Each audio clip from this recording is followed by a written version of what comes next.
eza ko lakisanga munene na nzambe parce que il y a de cela 4 jours où j'avais fait l'objet il y a attaque de tous bords il y a bac au finga koloba makambo ebele sur un dossier ou même na yebaki pété mais Dieu a fait le contraire ngana bengi bango te bango baye pour soutenir nga c'est plus que même bateau bazakolo et puis nga pe na comité kate pour na soutenir bango na ba demande na bango nyonso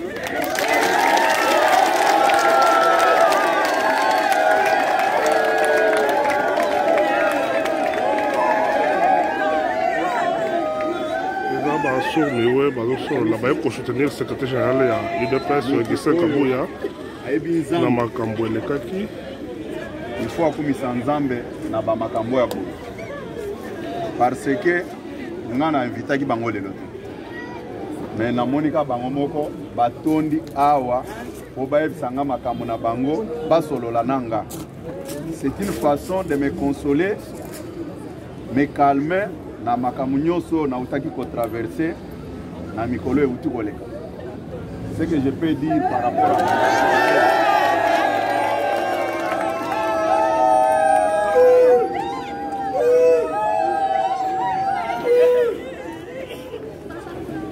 va se décourager te basalanga confiance puisque baza bato ya liboso ya koya vers nga na lansaki appel te ke boya mais nzambe touché ka mitema na bango ke bokende ko consoler mwana na ngawana c'est par rapport à wana nga pe nako rassurer bino awa ko rassurer bango ke nakotika ka bango te tokozalaka na bango tout mon mandat nakosala na bango ndenge bazabo c'est ce que je peux dire pour l'instant. Gouvernement na biso asika eza kobima au courant de cette semaine gouvernement eza kobima ba soutenir mokonzi ya mboka basala confiance na ba promesse nyonso asalaki bango toza wana mpona koassiste bango ndenge toza koassiste bato mosusu yango naza koremercie bango mingi na présence na bango na mukolo lelo ba mama o bazana bana notre souci est que bango va se retrouver pe na changement oyo mokonzamboka mwana mokonzamboka son excellence Félix Tshisekedi esuka kaka mukolo lelo te chaque fois ceux qui bazana makambo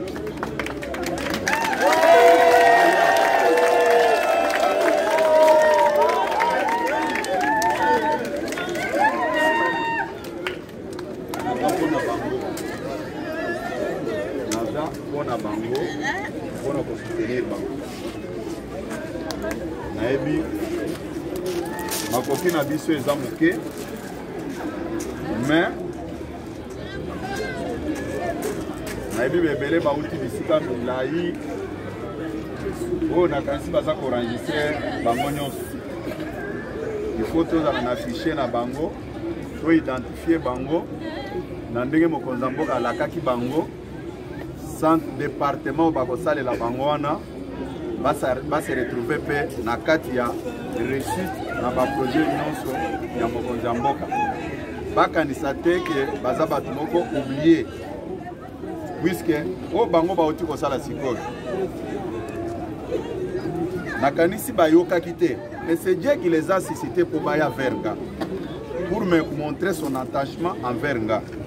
D'où par conséquent je dois toujours être aussi correct vis-à-vis na bango puisque bango balandaka télévision bayokaka makambo azoloba te mais mukolo lelo basalinga surprise o baya to partager na bango namona quand même que il y a des gens derrière oyo baza ko soutenir nga o nzamba ko utiliser par tous les moyens o baya ce que ezalaka bato bayokaka bao balobaka balinga balobaka bapesi bango mbongo po bayao me nga navandi na kati kuna namoni chef na bango aya alobi toye kotala yo tosolola na yo et puis kosolola ngo ezoluka interprète.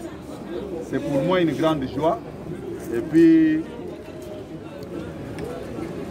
bazala na esengo oyo nyonso ekozwama ya moke na kopesa chef na bango po apesa ata moko ata 1000 francs afuta transport azonge epa na ye puisque bango na koya boye eza na bamosusu baye makolo. D'où par conséquent je préfère quand même honorer bango puisque bango ba honorer nga na moment bato baza ko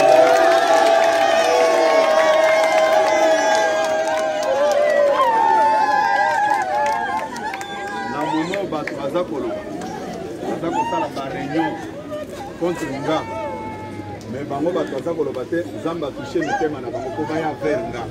C'est pour moi une grande joie et une grande consolation et je profite même de l'occasion pour témoigner la grandeur de Dieu et je pardonne tout le monde oyo nyonso azwaki temps na ye ya kofinga nga kosala nga nini na limbisi ye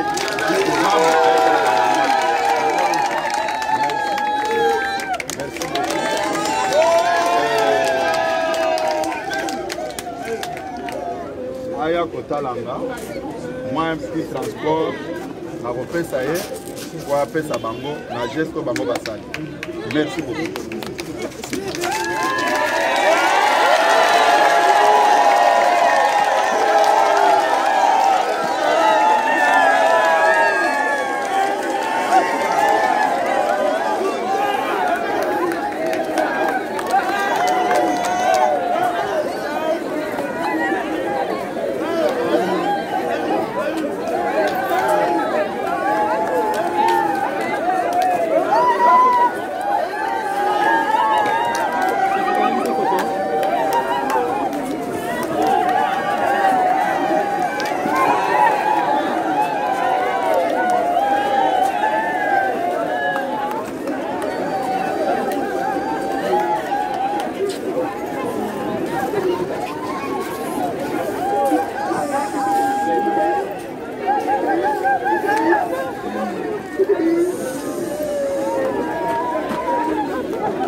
Mbote mwana mboka Augustin Kabuya. Mbote ndeko Nixon. Toye awa na permanence mkola lelo mais tozaki surpris. Tokuti bato ebele totala boye eza basurmi we baye kosala nini. Merci mingi ndeko Nixon. Oyebi na mokili oyo, je l'ai toujours dit, il ne faut plus combattre un enfant de Dieu, puisque quand vous combattez un enfant de Dieu, c'est Dieu lui-même que vous combattez. Et moi personnellement, nazaki pe surpris lokola yo. Nabimaki libanda, namonaki mutu te. Mais subitement namoni chef basurmi wa yawa. Ayebisinga ke toye kotala yo, puis c'est un intellectuel, il sait lire et écrire. C'est un ingénieur en informatique. À côté awa, azola kisanga na basini na bango wana. Bon, par politesse, na telemi na bimi.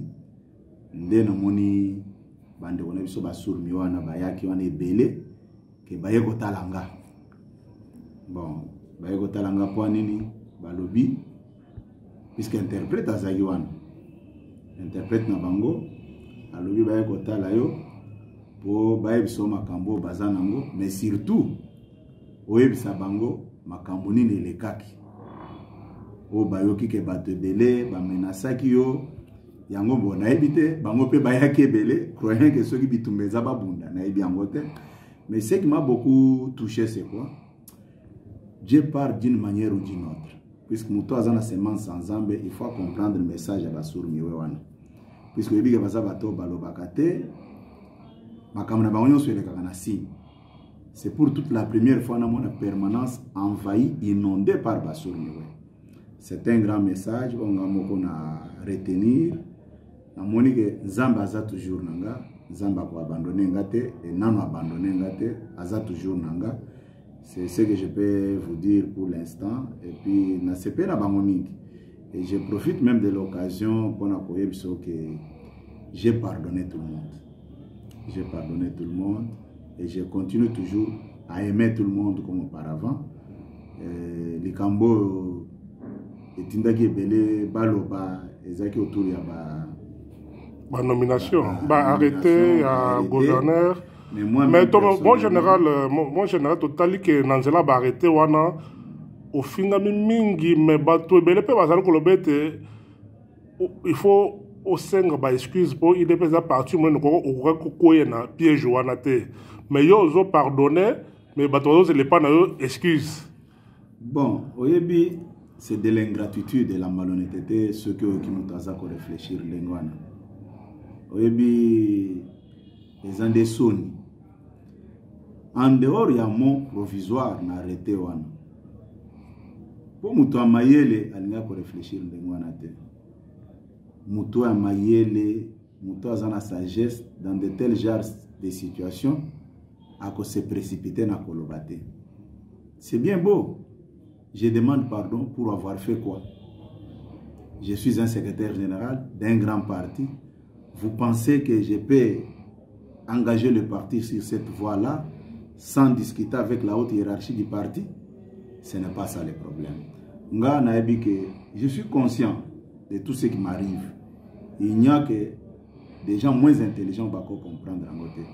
Au moment que Bandagi Ndengeni et Bandino a trahir mémoire Etienne Tshisekedi à Koina Mbeba. Oui. Et bien, Bongo a trahi le combat Etienne Tshisekedi parce que j'ai amené l'IDPS au pouvoir avec certaines personnes autres travaillent qui na bango matin, midi, soir. Ce qui t'olanda Gambon on est nous avons changé le statut de l'IDPS. Nous avons changé l'IDPS des partis de l'opposition au parti au pouvoir. Mais trahison bat bakolobana bazozo elangwa. Toti kana ntozonge la place wana. Pour bat bazo comprendre, les gens sont restés toujours stationnés dans leur incrédulité. Moutounio sont moni ce qui vient de se passer maintenant à la permanence. S'il a la semence de Dieu, il sera obligé de s'excuser. Et pas nanga. Mais nga na limbisi bango. Na limbisi batunyoso. Ce n'est pas de cette manière qu'on peut réduire l'étoile d'un enfant de Dieu. Et qu'on s'allait mater. Et qu'on s'allait mater au lobby, na finga mimingi. Bon, c'est la loi de la nature. Les gens ont monté des histoires. Mais moi, je vais vous dire une chose que à des fois, Zambé a autorisé à Makamsu pour y avoir banane au FIFA kana bango. Bon, Makambo est outil pour les cassicos, on a bandé, on est sur la sourmiwe. J'ai beaucoup glorifié le Seigneur puisque na affection baye nangwe pananga, ça m'a beaucoup touché. Et j'ai compris personnellement que le Seigneur est toujours avec moi. Dengue comme dans la Bible que même ceux qui boboy kondimelanga na kosisité mabanga oyo et comme bana Nzambe po bandimelanga. Oyebi ceux qui na tunio Jésus a salaki ma béni no ba fingela ki o ba bomela ki. Les hommes passent mais les esprits restent. Ceux qui ont na mukanda Marc à partir ya chapitre 15 à partir ya 9e verset ti na sukana. Okoka bazoy omona Pilate azotuna ba juif. Bolingi na sala nini na Jésus. Balobi tobo maye aye kozongisa la bango mutuna. Ma bénini asali. Puisque dans tout ce que les gens ont parlé, si vous posez la question, ils vont vous dire des choses. Oya linga koko ya nanini wanate. Oya linga kosala nanini wanate. Na tradition na biso batu ya IDPS. Yango na lobby, il y a trop de parvenus na kati ya komba ya IDPS. Qui ne sait pas que toute autorité, tout cadre de l'IDPS a ça la restitution na base ya IDPS. Problème, j'ai travaillé avec tout le monde. Naebi qui sont derrière banani bakobenga. Bogende ko finga te sobiso to bimye ko sala bien. Non, je sais naebi babilo ko nyonso comment les gens boutiquent des choses, comment les gens envoient de l'argent, comment batu bazakolo. Et moi je ne savais pas que nazaka agent ya cour constitutionnelle ou bien agent ya conseil d'état. Comment est-ce que batu ya mayele au moins muto komi na français ya malamu. Alobi que non, voilà, il fallait vérifier conformité, authenticité à documents. Mais il faut être malade mental pour poser de tels genres de questions bêtes. Je suis un officiel. Il y a partie d'études d'épaisse. Quand vous faites quelque chose, na esprit à haine, na animosité, ça va toujours finir comme ça. Dans une situation en déconnexion. Barrete Bimaki, vendredi. Toute la journée, les services de l'hôtel de ville, bango tout on a besoin d'application, na téléphone Android na bango. Samedi, bamonaki yango. Dimanche matin, bamonaki yango. Après-midi, bayeko démentir yango. Est-ce que batou sérieux balinga ko s'acharner sur ma personne ou bien balinga ko s'acharner sur ma hauteur et bon, moi, je ne suis pas là pour me justifier. Mais ce qui m'a choqué, ils pouvaient m'insulter, ils pouvaient tout dire.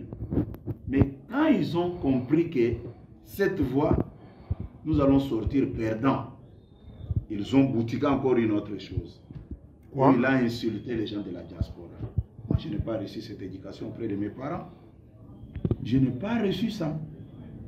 Je n'ai pas reçu cette éducation-là d'insulter les gens. Oh non, Tanguy Kombo Yabat. Moi, j'ai dit, oui, j'ai donné des exemples. Tu ne peux jamais parler de l'exode dans la Bible sans citer le nom de Moïse. J'ai cité le nom de certains de mes frères qui travaillent avec le président de la République. Pour couper court na ingratitude ya mabususu. À tenir compte ya batoyi de paix extérieure.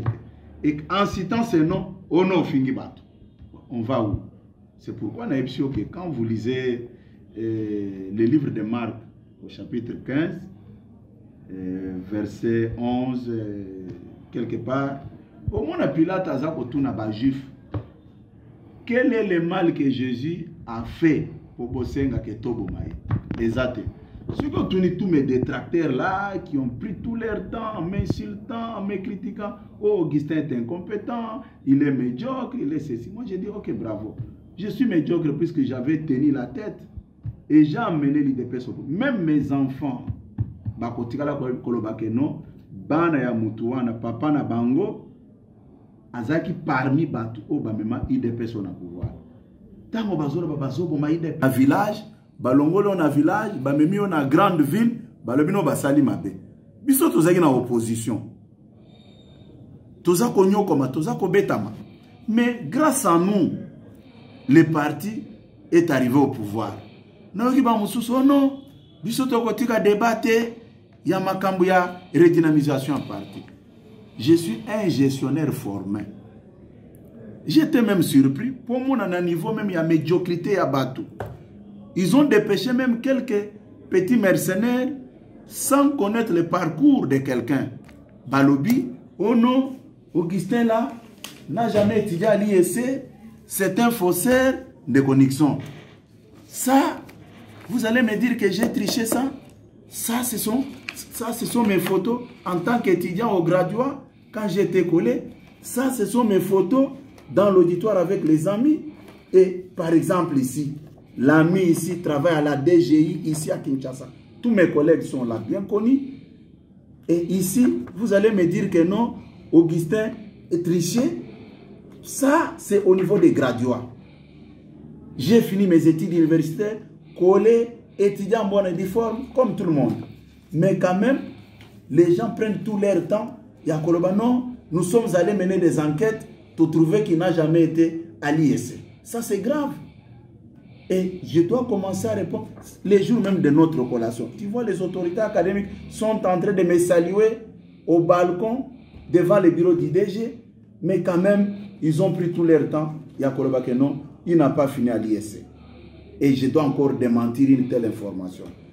L'actuel président de l'Assemblée provinciale, Pasteur Godin Pouy, fut membre de mon jury. Professeur Toussaint Chilombola, du PPRD, fut membre de mon jury.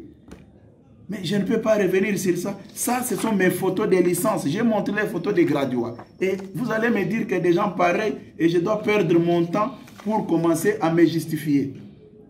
Le professeur Bat ici m'a donné les cours de gestion des assurances.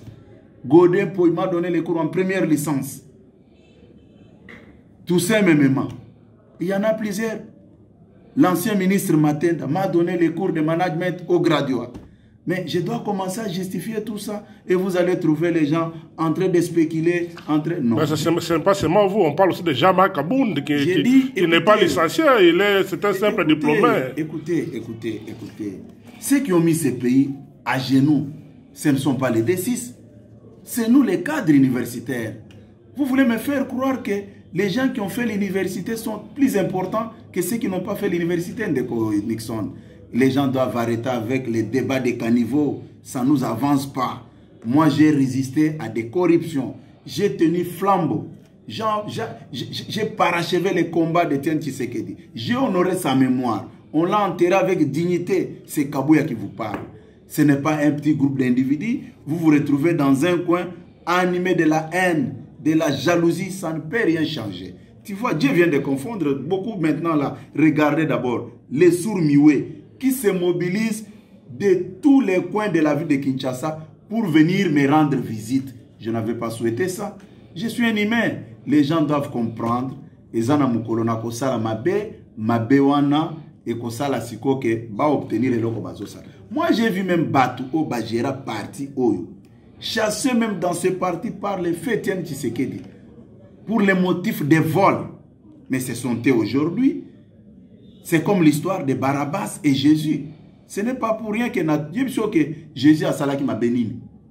A salaki ma bénine pour Babomaye. Il y a un problème de l'incompétence. Oui, je suis incompétent, puis j'ai amené l'IDPS au pouvoir. Nous avons connu les grandes personnalités dans ce parti. Pendant 37 ans, Bamema IDPS wapi.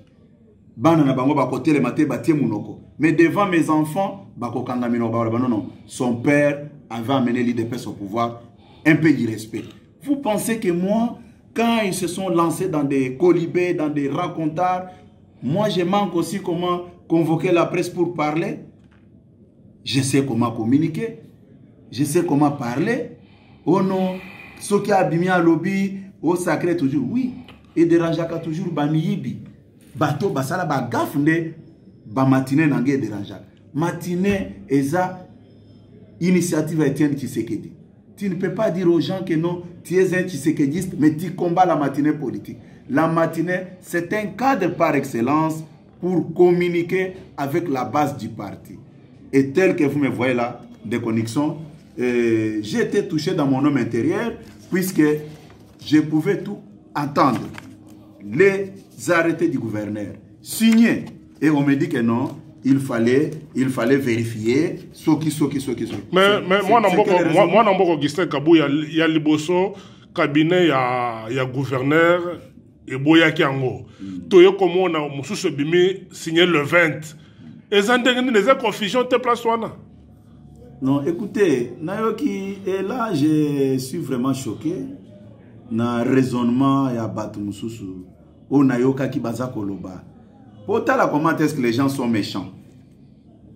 D'abord, Balobi, Augustin, Afingi, Batu ya diaspora. C'est-à-dire, Likambo ezako touché Batu, Oyo, ya Libanda Mboka, O bazo ya ko se greffer na IDPS. Bazo ya ko se greffer na IDPS. Tant on a ça ko ramener bango na droite ligne. Que non, biso na IDPS awa, tozana ba structure connue officiellement. Où est fonctionnant? Où est-ce que gérer makambo Libanda? Quel est le lien que propos wana ezana batu mususu bazana compte ya IDPS? Oh, na fingi ba diaspora. Soyons sérieux. Et merci beaucoup. Na baninga nyonso ya Libanda, o ba benga kinga individuellement pour m'encourager et pour me féliciter. À mon tour aussi, je vous dis merci. Je vous dis merci sincèrement. Ceux qui pensent qu'ils peuvent m'effacer politiquement, ils doivent d'abord demander l'autorisation chez mon Dieu créateur. C'est lui qui détient mon succès. Je ne suis qu'un incompétent qui ne connaît rien, mais avec la main de Dieu, je continue toujours de succès en succès. Je n'ai aucun problème avec qui que ce soit. Bande Konango Nyonso à diaspora, Bayebi. Ils m'ont appelé de tous bords pour me dire de ne plus suivre ça. Et puis je demande à ceux qui pensent qu'ils sont membres de l'UDPS de faire très attention. Je dis bien que de faire très attention, puisque je n'ai jamais vu un homme sérieux. Papa Naya Lata Kakaleson Moko, Yamadusu Madusu, mais quand même la personne a Bimi Libanda, a Simbi Kalesona, Botala sous-vêtement Papa Nanga Lata. Botala, Botala, Botala. C'est honteux. Bamoussou Balobaki, non, il doit démissionner.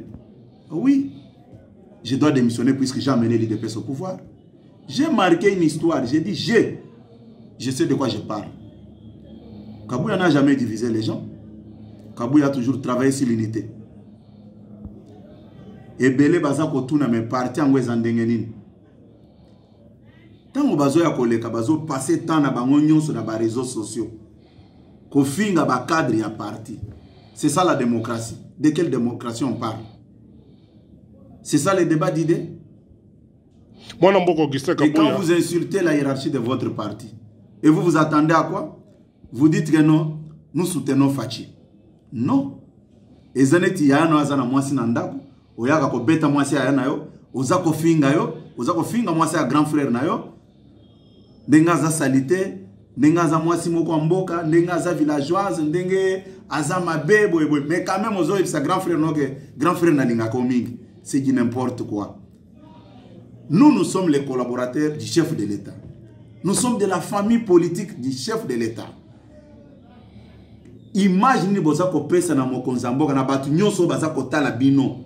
Quand vous passez tout votre temps pour insulter la hiérarchie de votre parti. Et vous faites du bien au président de la République. Il va vous applaudir que non, boza batu malamu, puisque bozo finga quand même, bato bazako gérer parti wana.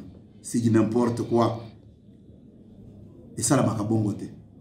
Bon respecter mon konziamboka. Ce n'est pas les réseaux sociaux. D'abord, des connexions. Et Béné, bazo passer temps na bango, on a ça la psycho direct. Qui tire profit. Les mêmes personnes que vous vilipendez. Quand ils sont ailleurs, sont beaucoup respectés. Kabundana Kaboya Babomi d'EPS. Mais il faut au moins muto akimi sen pepe. Ou azana problème na mutu nae ndako bake oui. Kaboya na Kabundu Babomi IDPS.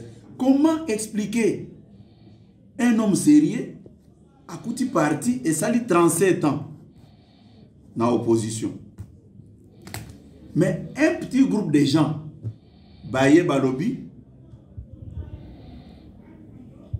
Tosimba Flambeau, moi et Kabound, nous sommes comme Josué et Caleb dans la Bible. Oh, bah, Israël, la terre promise. Les gens doivent comprendre ça. Même Mata ou Lingi Bisote, mais ça fait partie de notre histoire. Vous ne pouvez rien changer. Aujourd'hui, moi, quand je vois Son Excellence, le président de la République, marcher sur les tapis rouges, et ça pour rendre honneur, je dis merci Seigneur. Etienne Tshisekedi, paix à son âme. Atika Kibiso Batu, t'honorer mémoire naïe. Ce n'est pas les discours des caniveaux, passer le temps d'insulter. Je pose la question. Ozana grand frère naïe. Oyaka ko beta mwasi naïe. Oyaka ko finga mwasi naïe. Mais quand même, aux grand frère Nalinga comme il n'a respecté Mingi. Vous dites, vous respectez le chef de l'État, mais quand même, vous prenez tout votre temps dans les réseaux sociaux pour insulter, critiquer matin, midi, soir ses collaborateurs. On a Tshisekediste et je suis gardien du temple. Temple ni yo garda. Bitumbani ni yo sala. Pour bailler bakeno au bunde la partie. Combien de manifestations au Kenda Penza Boye après Bozongi, baza kopeso rapport que non, au moni garçon à l'attaque tricot à Pembe, Azate, à Koyaki, à Koufelaki na entrée triomphale. Au moni Oazaki na Mouniere, à Koyaki na niveau à Willery. En tout cas, il ne faut plus nous blesser davantage. Nous avons perdu nos amis dans cette affaire. Et ça, j'étais ya ovandika ka bolamuki au s'improviser au lobby que nanza tshisekediste ou nanza combattant. Non, il faut un minimum de respect. Il faut respecter le président de la République. Je ne pense pas, je connais bien la personne du chef de l'État, comment il réagit dans de tels genres de situations. Nebi ke belé na minute oyo bako za la même bazo comme le bazo benga même na téléphone azo ya babangote. C'est un monsieur très bien éduqué, il n'a jamais soutenu la médiocrité. Il ne peut jamais accepter que les gens prennent tout leur temps à descendre trop bas leur hiérarchie du parti au motif que non, bakende ko soutenir, bah faut arrêter. Mais ce sont les mêmes arrêtés. Oui, tangama kilobi na RTNC, toujours les mêmes personnes. Pourquoi vous avez passé tout votre temps yako humilier Mokonzambo katina sens ya boy? Puisque vous pensez que non, toujours le la kabou yana kabound. Non. Un membre du parti, président ya parti wana, les lois à président de la République. Bino bosubo mona, tango Eduardo Santos, azaki président un peu là, bazo finga ba secrétaire général bon. Non, arrêtons de jouer les jeux de la mouka. Je sais. J'ai vu même un certain, je cite le nom, un fameux Rémi Louvoum. Il s'est acharné sur moi, mais il s'acharne contre moi pour un problème, il y a arrêté. Non, je dois vous dire la vérité. Le monsieur s'est acharné sur ma personne, pourquoi? D'abord, il avait tenu les propos qu'il ne m'avait pas du tout arrangé. Il m'avait laissé entendre que non, c'est un expert, il a toujours travaillé pour la Banque mondiale, il a un programme du gouvernement, comme à l'IDPS, il y a carence de crème intellectuelle, et ça m'avait choqué. Il m'a fait des pressions au téléphone. Je l'avais mis à la disposition d'un des collaborateurs du chef de l'État, mais c'est Chung. Même quand j'ai dit ça, Chung de Bruxelles connaît le problème. Il m'avait appelé par la suite pour me dire que non, général, je vois le monsieur très hautain, mais lui aussi, avec son problème autre que ça, il s'est lancé dans les jets pour critiquer Kabouya Latiou. D'abord, lui en parlant, j'ai même ces conversations. Alobaki que non, je ne suis pas de l'IDPS, j'amène mon expertise. À l'IDPS, il a fait des pressions à des fois Benga Kanayambara sous-souté. Mais ce sont des gens pareils. Oh, bazo memabino, na makambo bino boyebite, bolobi que non. Baza contre, baza na souci à parti. Non, baza na souci à parti. Chacun a son problème individuel. Yango, comme un père de famille, je pardonne tout le monde. Et je demande à tout un chacun de revenir au bon sentiment. Puis ce que vous faites là, ternit l'image du parti. Ce n'est pas l'INC qui vous envoie de nous insulter. Ce n'est pas M. Vital Kamerhe qui vous envoie d'aller insulter votre hiérarchie. Mais souvent, vous venez dire des choses. Oh non, Bissoawa, l'INC s'organise. Oui, l'INC s'organise. Mais vous, quel est votre comportement vis-à-vis de vos autorités du parti? Qu'est-ce que vous voulez qu'on fasse pour être accepté? Nous avons fait échec à un groupe d'individus bien identifiés. Oh, Ponabino, pour te sauver parti, c'est-à-dire quoi? Ndenge, groupe Alamuka, balobaki ke, mwana mboka Félix Tshisekedi, azala mwana bitinda na bango, ba renvoyer au second plan, azala ka porteur ya malette ya Fayulu, aleka na élection présidentielle te, c'est ça sauver le parti. Et vous continuez à tenir les discours où il y a adversaire na bino pour humilier vos autorités. En tout cas, il faut arrêter avec ça. Ça n'honore pas le président de la République. On doit arrêter avec ça. Ce n'est pas responsable. Je dis ce n'est pas responsable. Nous n'avons aucun problème, moi personnellement.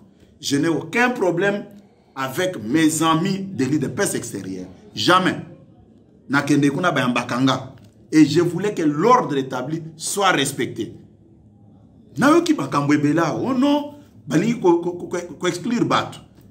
Oh balingi concertation te, balingi ko zoui de pes en otage. Je dois vous dire, si vous êtes membre de l'IDPS, Le statut de l'IDPS dit ceci à son article 23.9. C'est le président du parti qui désigne les ministres et les mandataires. Point barre. Moi, je ne suis pas juriste, mais je prends mon temps pour lire et comprendre ce qui se passe. Pour connaître que Koyiba, Kosale Kobo, Ezamabe, il faut être pasteur, il faut être prédicateur, qu'on arrête avec des histoires comme des petits enfants, ça ne nous avance pas. Moi, je dois vous dire une chose. Le président de la République n'est pas notre ami. C'est une institution. Et on doit afficher un comportement digne. Il y a famille politique d'un président de la République. Le même problème s'est passé au PPRD. Je n'ai pas vu cet acharnement. Et j'ai suivi quelqu'un qui se présente comme un défenseur des droits de l'homme, qui va même tweeter. C'est vraiment descendre trop bas. Oh, Kabouye et Kabound, tuez l'IDPS. Nous avons tué l'IDPS, puisqu'aujourd'hui l'IDPS a un président de la République.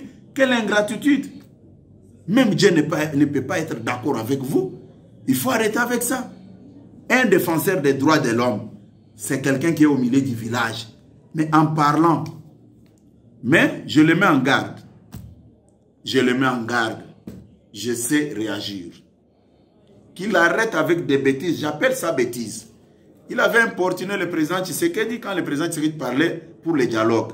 Je l'avais téléphoné pour dire ce que tu fais, je ne suis pas d'accord. Il sait.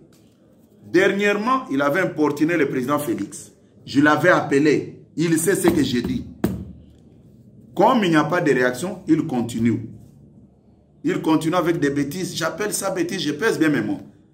Il a tweeté, si c'était pour plaire à se mettre à penser, comment un responsable de la société civile peut arriver jusqu'à tenir des propos qui sont tenus même par les membres d'un parti politique.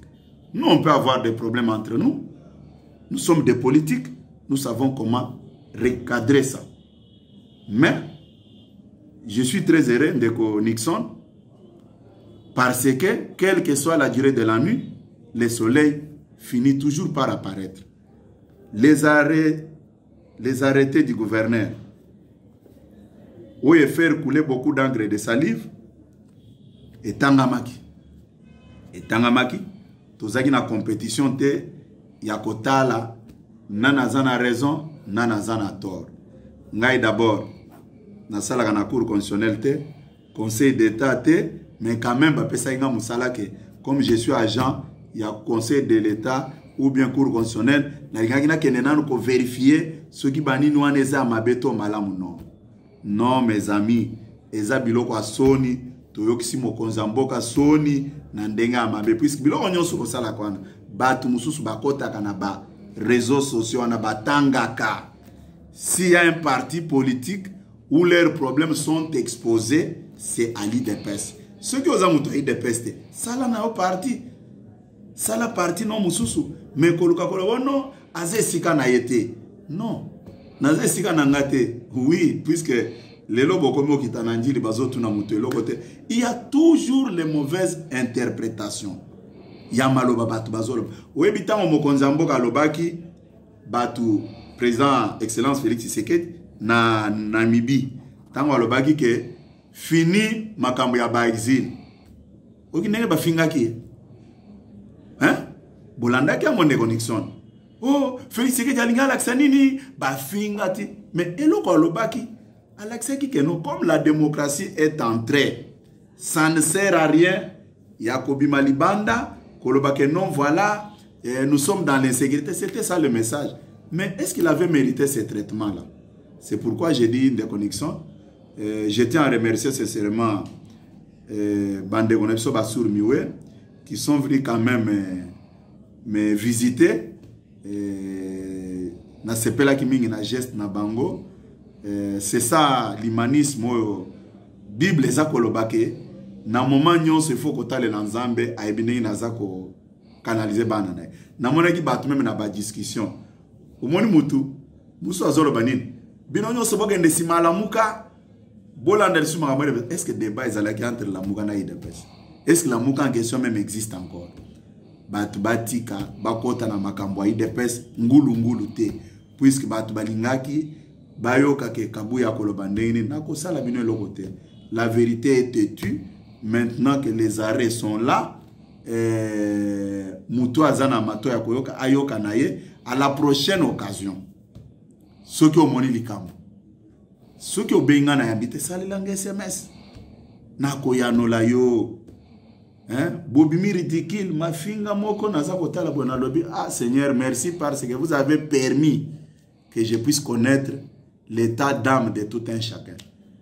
Il y a seulement un moko Augustin Kabuya. Nous avons profité de l'occasion pour nous qui appelle moko na tongo ya mwana mboka oza appelle na diaspora Bogis Bompema. À lobby na comme c'est le message na lobby vraiment compter pe na soutien na ye. Mais azo le la eloko moko lobby yebisa CG implantation à parti implantation à parti c'est dans ma province c'est dans Équateur ma bandondo atangeli ngai alors du commissaire message nanga na commissaire on peut en direct. Bon Ndeko Nixon, d'abord je salue Ndeko Bogis comme vous avez cité son nom, d'autres compatriotes de l'extérieur qui m'ont apporté leur soutien. Je vous dis sincèrement du fond de mon cœur, vous avez montré de quoi vous êtes capable. Mais il y a les autres, c'est l'ansa qui n'a un moko stérile, au finga, oebi, oebi, ezamwa passe de connexion. Tant on a zota la même likambo, ozotu na même likambo zanini. On est pour na kendo présenter ba combattant na ba arrêter à Lukuta, papa. Na tuna ki batu. Vous pensez que ba arrêter wana, paf kaka boye nabimi. Totika babiloko musuto oyebi toza ba homme d'état toko lo babiloko nyonso te puisque balinga ko convaincre nga baloba oh omoni ba arrêter abimisaki Ndeko Jacob Kabé il est toujours bourgmestre radio ceux qui tozi nani Augustin Mankesi aza toujours bourgmestre na Selemba batu nyonso babimaki bazaka kawana en dehors ya mot provisoire eloko nini basalaki man eloko ni Augustin salaki mais quand même batu balukaki koloba babilo wana na yambi baku de fil ebele webi na vie ingratitude des amabe na batu oyo ngai nazwa téléphone nanga naza ko défendre eboyi poazo mikanda na poto lelo bae bangando nazotala bango na le mais o ezali kamunini bo vanda na bino calme au sujet ya implantation à partir de Nixon. C'est une bonne question. On fait un petit calcul avec vous. Simple. Nanza mutute oyo akomema makamu na bango ndaku koti yango libanda. Admettons papa no atikaki mbongo ya kolamba te na ndaku. Mais quand même au telemi na balabala ozobenga petite sœur ou bien grande sœur na yo. Est-ce possible lambi?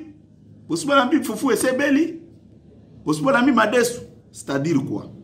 Ozoyeb sa ba voisin que bolandate papa atikaki mbongo abileite. Mais je suis en train de consulter les gens de Connexion. Je suis un gestionnaire de formation. Nazamutute, Nasala Ninte.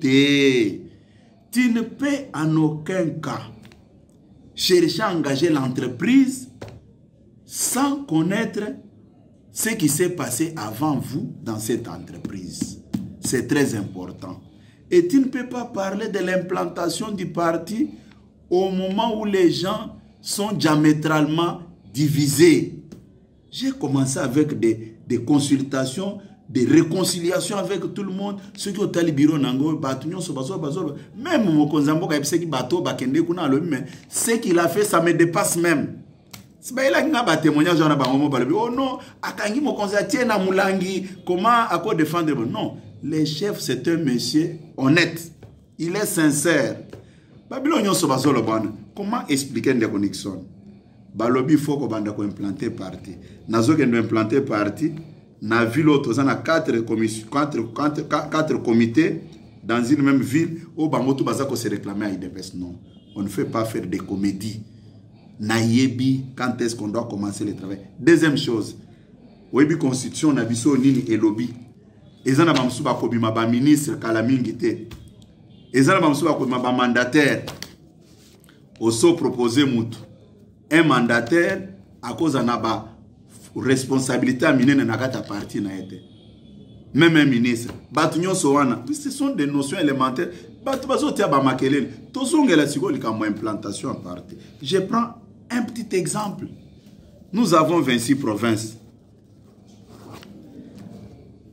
Ceux qui ont 26 provinces, au lobby dans chaque province, pour la partie à la visible, il faut au moins 1000 drapeaux de l'IDPS par province.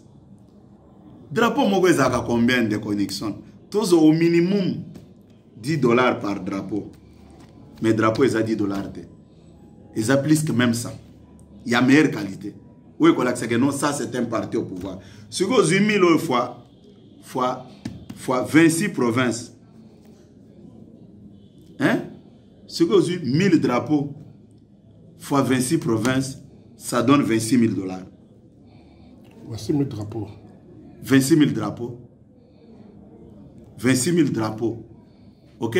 26 000 drapeaux fois 60, ça donne $260 000. Ok? Ce qui est $10 fois 1000, ça donne $10 000. $10 000 fois 26, ça donne $260 000. Ça, rien que pour les drapeaux. Puisque moi, je ne vais pas faire les histoires d'à peu près. Il faut que les membres Nabiso pour qu'il y a un nouveau souffle, un nouveau vent. Tozu les sous 1000 tricots par province. Zoka minimum, hein, dans ce minimum, 1000 polos. Polo moko ezaka $10. C'est encore $260 000. Pour 26 provinces, 260 000 fois 2, c'est $520 000. Tout ce qui n'a pas koti maputate. Hein? Et puis, ce qui te lobby que chaque délégation est à la composer au minimum de 20 personnes pour l'implantation du parti. Fois 26, 52 personnes. Ce qui te dit au minimum, puisque les gens parlent des histoires en l'air, croyant que non, ça va tomber du ciel et tout le bien implantation à partir, au salibo, magie, allez, implantation à partir. Non. Il y a des villes enclavées. Je prends l'exemple de Maïndom.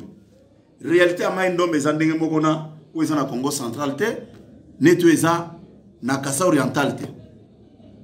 Réalité, ils ont des Mokote. Puisque quand vous prenez la province comme Maïndom, c'est une province enclavée. Et que c'est un gabino hors bord. Aucun d'autre n'a pas implanté parti dans la pirogue. Mais rien que pour un tricot, un drapeau, ça me demande déjà $520 000. C'est tout un budget. Bisotoko kendo iba mbongo na kesa l'état té. Pour na ko bando implanté parti non. Tozo zela ba membre na biso ba bando futa ba 10% na bango. Nous voulons prêcher par un exemple. Nazolo ba biloko yo ba nyoso bazote makele na azwa bik na na papier à ça la calcul. Ils ont affaire à un gestionnaire.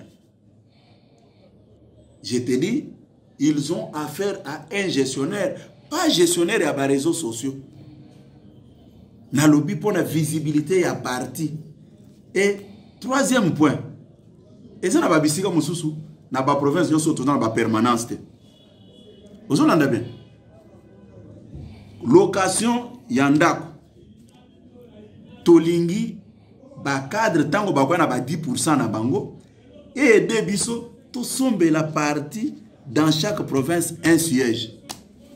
N'américain qui déjà qu'on s'est renseigné, j'ai déjà tout un dossier où il conseille n'abisso. Tout sombe ma pang, ya tout sombe ma pang, oyo parti kozala représenté partout. Mais Babylone ça demande les moyens. Bon, je sors maintenant de mon bureau ici. N'a qu'à implanter parti. Quel parti? Parti présidentiel. Bah moi n'a commis place mokono, n'a zaposana quelque chose et bopé sangambongo boye. Non, ça c'est ternir l'image du chef de l'État. Nazo gendo senga batumi tukapona matana kende. Non.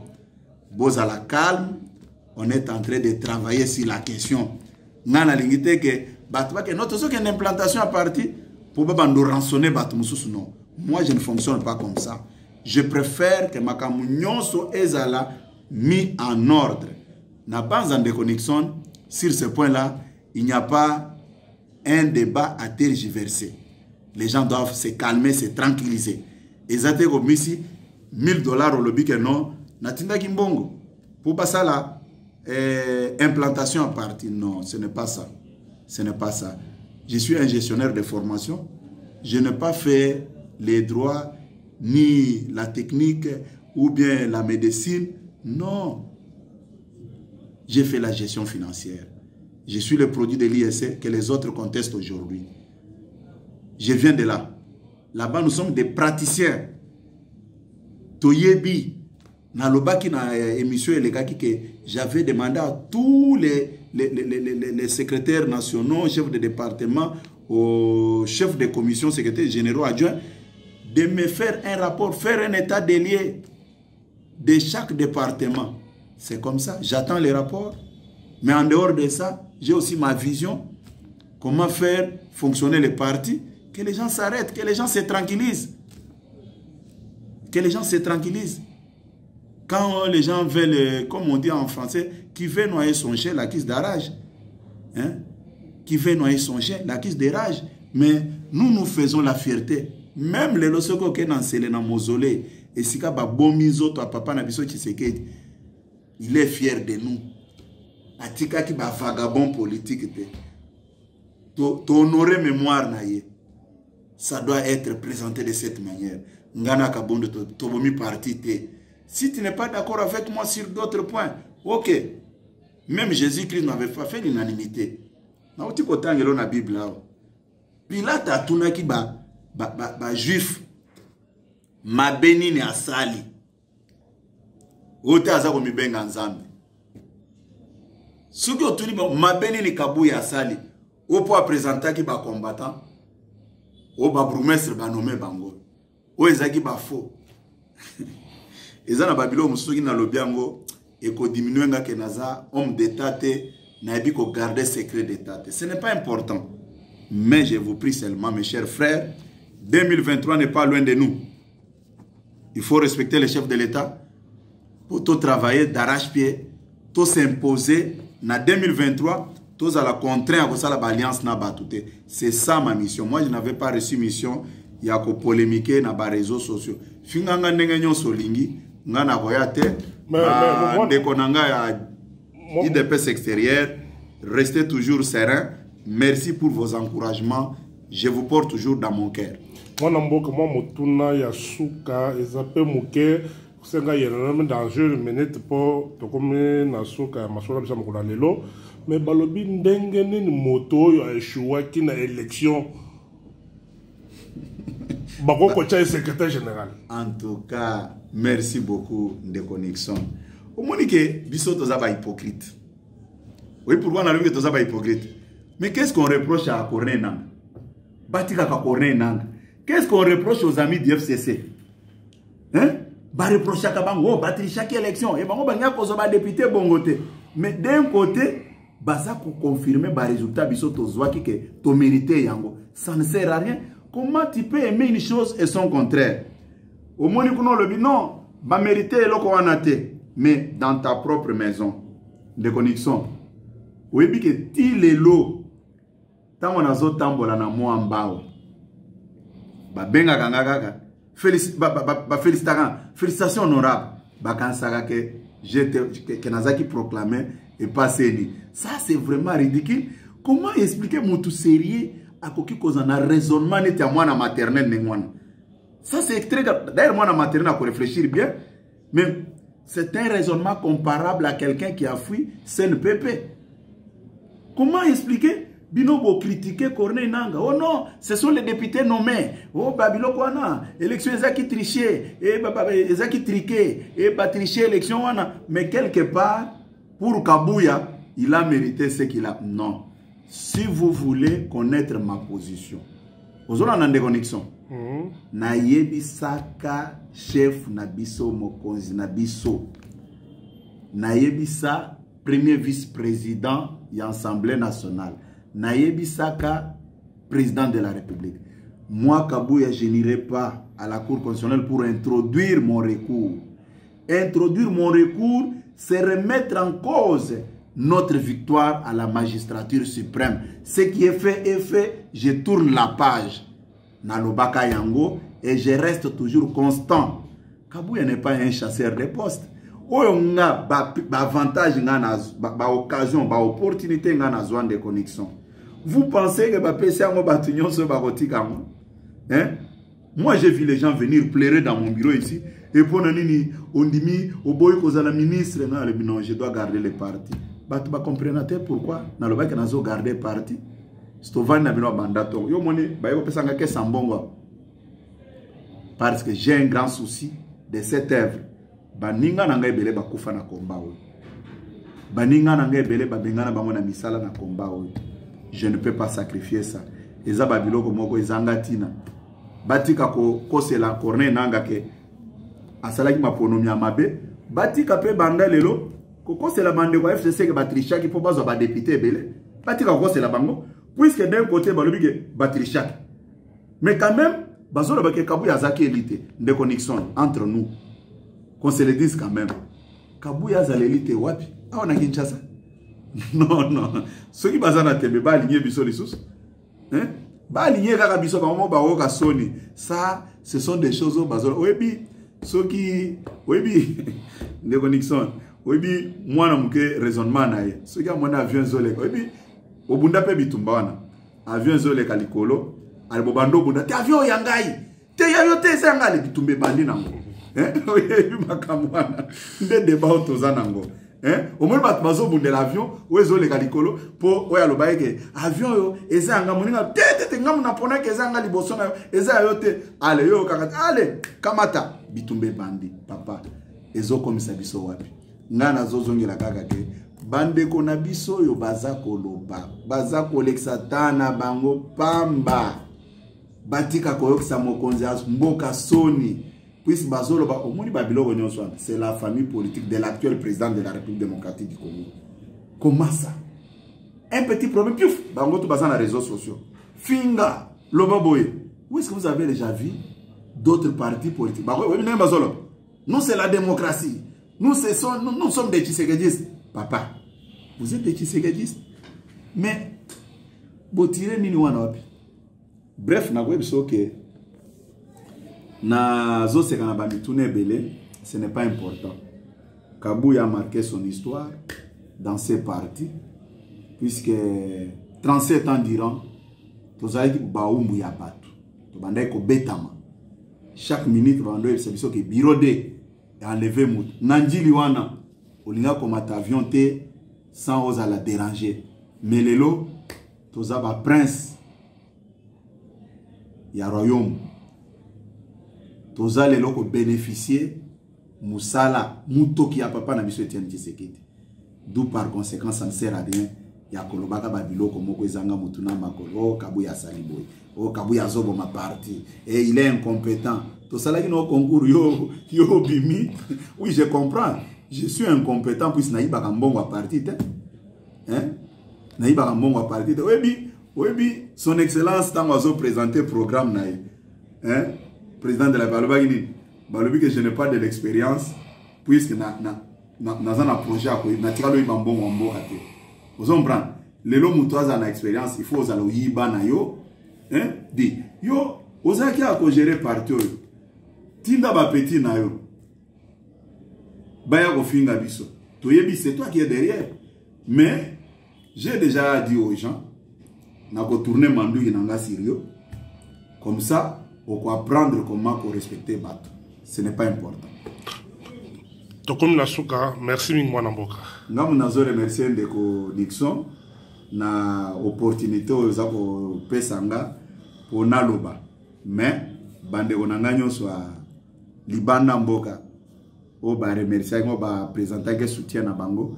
Moi aussi à mon tour, je l'ai fait devant l'écran. Puisque vous m'avez montré votre solidarité. Et tel que vous me connaissez, vous savez très bien que je n'ai pas reçu une éducation de la rue pour insulter les gens. J'avais parlé dans des contextes bien précis par rapport aux données. Mais ce qui a été mal interprété, déformé, et les gens étaient dans une compétition. Trophée Mafinga contre Augustin Kabuya. Nana gagné trophée one. Puisque Batunyon se bazaki ko se disputer net bazana compétition, ngana fingi kolekayo, na lobeli kolekayo. Au moins trophée mon ambo. Le lorsque tu as un trophée injure contre Augustin Kabuya. Qui a remporté ce trophée? Et qui a raison? Parce que, à la fin des comptes, bah même arrêté au baboyaki, que toyebi yangote, et yeko bima, batangi yango, na ba kombo moko, kaka ba komine moko wan, Zamba limbi sabino. Je n'ai aucun problème avec qui que ce soit. Mon temps que je règne, c'est Dieu qui a permis que ça soit comme ça. Merci à tout le monde et je tiens à présenter des excuses au chef de l'État pour la humiliation au biso de ta famille politique nae toza ko étaler sur la place publique au lieu de ça l'essentiel. Ça ne sert à rien. Il y a koko c'est la batu mususu que ba onde bazo momeli de pes. Quand vous nous insultez, nous les autorités de l'IDPS, qui vous envoient, et ce sont les responsables d'autres partis politiques? Non. Il faut dire la vérité aux gens. Que vous-même, c'est dans vos habitudes d'insulter vos cadres, d'étaler vos problèmes sur la place publique. Ce n'est pas une autre formation politique qui les fait à votre place. Quand les autres s'organisent, vous êtes des spécialistes dans des médisances, dans des calomnies, dans des racontards. Merci beaucoup de connexion. C'est à 12h10, heure locale, que le chef de l'État Félix Antoine Tshisekedi Tshilombo a foulé le sol de la ville de Matadi par l'aérodrome de la Tchimpi ce mardi 20 août 2019. À son arrivée, il a été accueilli par le gouverneur de la province du Congo central, Atou Matubwana, qu'entouraient les autorités civiles, militaires et coutumières. Et juste après, le cortège présidentiel a pris la direction de l'hôtel Lédia en passant par la résidence officielle du gouverneur. Félix Tshisekedi est allé accomplir l'objectif principal de son bref séjour dans la ville portuaire de Matadi. Le président de la République est venu pour présider la cérémonie d'ouverture officielle du tout premier forum sur l'énergie électrique en République démocratique du Congo. Forum qui se tient pendant 3 jours, initié par lui-même dans le but de trouver des voies et moyens afin de relever le déficit lié à la fourniture de l'énergie électrique au Congo démocratique. Comment transformer l'immense capacité hydroélectrique du pays en un moteur de développement socio-économique pour le peuple congolais d'abord, de la sous-région et de l'Afrique tout entière? Tel est le thème principal de ce forum. En raison de son implication dans l'amélioration de la desserte en énergie électrique aux Congolais, le conseiller principal au Collège Mines et Énergie, Maître Michel Eboma Ablavi, a décerné au chef de l'État Félix Antoine Tshisekedi, séance tenante et au nom du comité technique, le prix du grand artisan électrique. Dans son mot, le chef de l'État a martelé qu'aucun développement n'est possible sans énergie électrique. L'accès à l'électricité est au cœur de tous nos enjeux économiques, sociaux et environnementaux, car aucun développement n'est possible sans énergie. L'absence d'une énergie électrique stable et de qualité obère les intentions d'investir dans de nombreux secteurs, étant donné que les entreprises font face à des surcoûts importants pour s'approvisionner en électricité en dehors du réseau. Au-delà de l'industrie de transformation, il faut noter que le développement de notre important potentiel minier dépend entièrement de l'offre en énergie électrique. Il en est de même pour la réalisation du port en eau profonde de Banana. Au plan social, l'absence d'énergie électrique affecte le confort de vie des ménages. Elle occasionne une pénibilité accrue pour nos femmes et nos enfants, obligés de parcourir quotidiennement des dizaines de kilomètres pour s'approvisionner en bois de chauffe en vue de satisfaire leurs besoins domestiques. Plus grave encore, l'Afrique perd chaque année 600 000 habitants qui succombent des suites d'intoxication liées à l'utilisation du charbon de bois.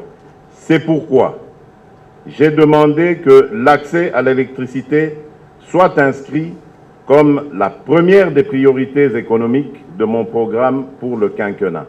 Ainsi, du 20 au 22 août 2019, les experts venus de différents horizons vont faire un état des lieux du secteur de l'électricité, analyser les causes profondes du faible taux d'accès des populations à cette denrée vitale qui est le courant électrique. Le forum réunit 250 officiels et invités, 250 participants et près de 26 intervenants. À son arrivée comme à son retour, le chef de l'État a circulé sur le pont Maréchal. Félix Antoine Tshisekedi Tshilombo n'a pas hésité de s'arrêter pour marquer son passage sur l'une des plus grandes œuvres architecturales de la République démocratique du Congo en général et de la province du Congo central en particulier.